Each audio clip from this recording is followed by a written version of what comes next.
Witam w ten piękny, słoneczny dzień. Dzisiaj najważniejszy film na tym kanale.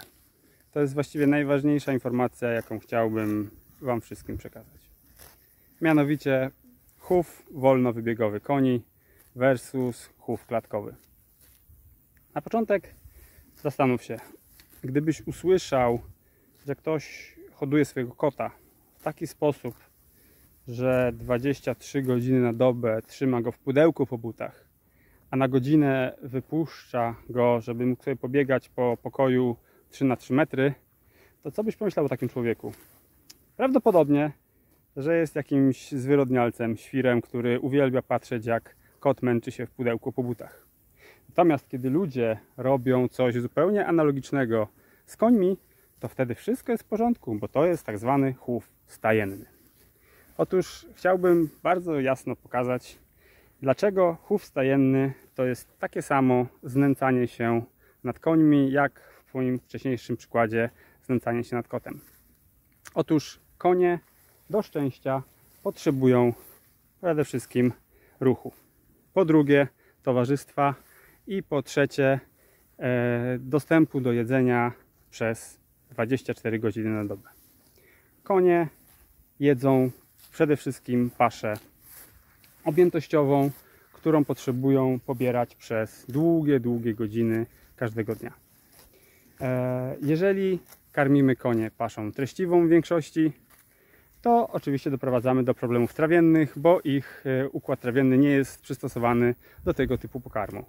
Więc mamy sytuację taką, że konie, które siedzą w stajniach i są karmione zwykle tak jak to ludzie, czyli śniadanko, obiad i kolacja, po pierwsze są nerwowe, bo są głodne i czekają na to jedzenie. Po drugie jedzą szybko, bo są głodne i układ trawienny działa nieprawidłowo. Po trzecie bardzo często są karmione paszą treściwą, która powoduje, że są problemy takie jak wrzody.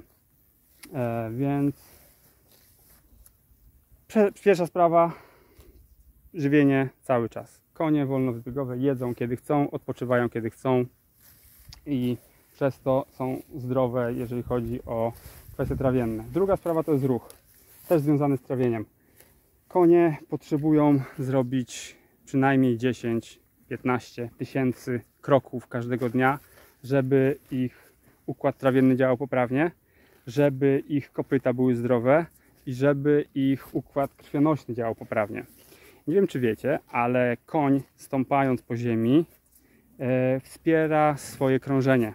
Gdyby to działa trochę tak jak takie małe pompki te jego kopyta i bez tego, kiedy on stoi cały czas w boksie, w stajni, nie ma możliwości tego robić, więc jego krążenie jest upośledzone. A, już nie ma muchy końskiej.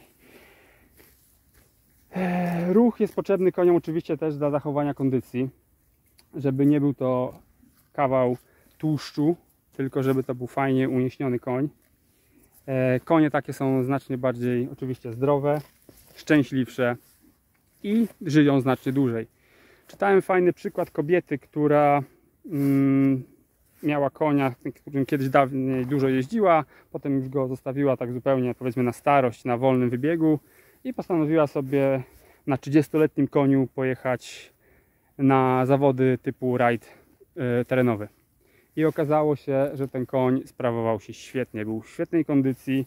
Oczywiście nie wygrała tych zawodów, ale koń naprawdę prezentował się superowo, mimo że nie był od wielu lat trenowany. Jedyne co robił, to właśnie pasł się wolno wybiegowo.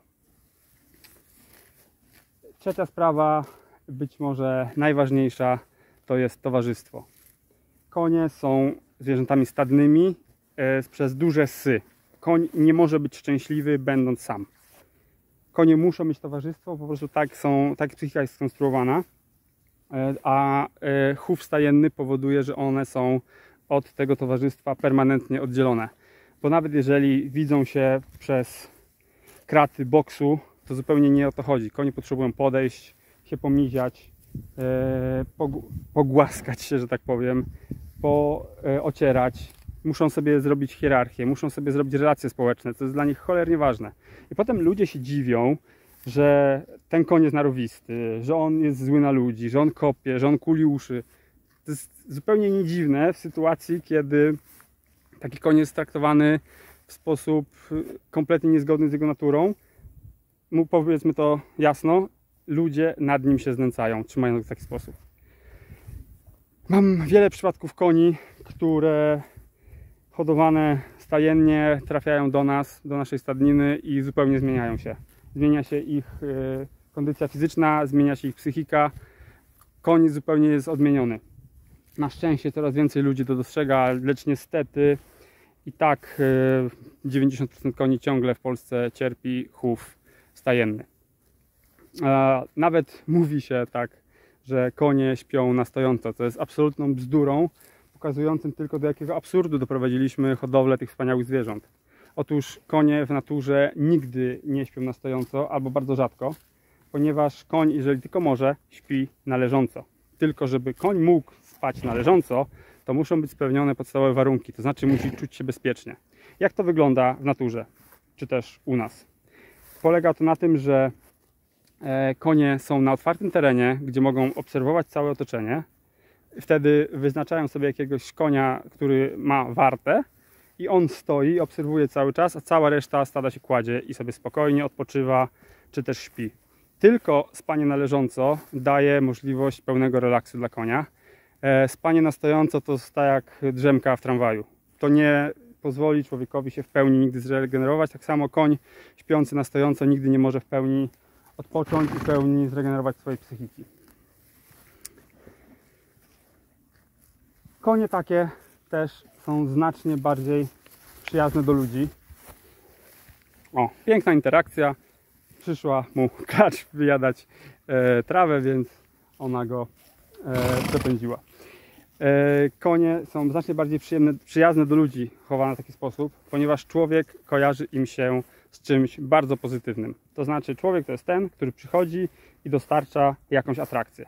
Tą atrakcją jest na przykład trening, bo konie wolnowybiegowe uwielbiają trening. To jest dla nich rzecz przyjemna, ciekawa interakcja z człowiekiem, nauka, jakieś bodźce. Generalnie konie bardzo to lubią, ale oczywiście musi to być w umiarze. Na przykład u nas konie nie pracują nigdy więcej niż 2 godziny dziennie, ponieważ uważamy, że dla ich dobrostanu więcej nie jest dobre. I dajemy radę, prowadząc szkółkę jazdy konnej, też pogodzić to z dobrem koni, żeby nie pracowały więcej niż te 2 godziny. Oczywiście już nie mówiąc o tym, że waga jeźdźca, pamiętajcie, do jazdy sportowej waga jeźdźca nie powinna przekraczać 10% masy konia, do rekreacyjnej to może być 15%, czyli przykładowo konie u nas mające 500 kg, no to maksymalna waga jeźdźca 75 kg. Mam nadzieję, że ten krótki film, ta opowieść otworzyła Wam trochę oczy i kiedy kolejny raz zobaczycie, że ktoś myśli o hodowli koni w sposób stajenny, chociaż kilka moich argumentów przytoczycie mu i dacie mu pod rozwagę, czy naprawdę fajnie jest znęcać się nad tymi wspaniałymi zwierzętami i jeszcze płacić za to grube pieniądze, żeby ktoś trzymał konie w zamknięciu, karmił je w sposób niezdrowy, nie zapełniał im wystarczającego ruchu i zerowe interakcje społeczne. Dzięki za uwagę. Do zobaczenia.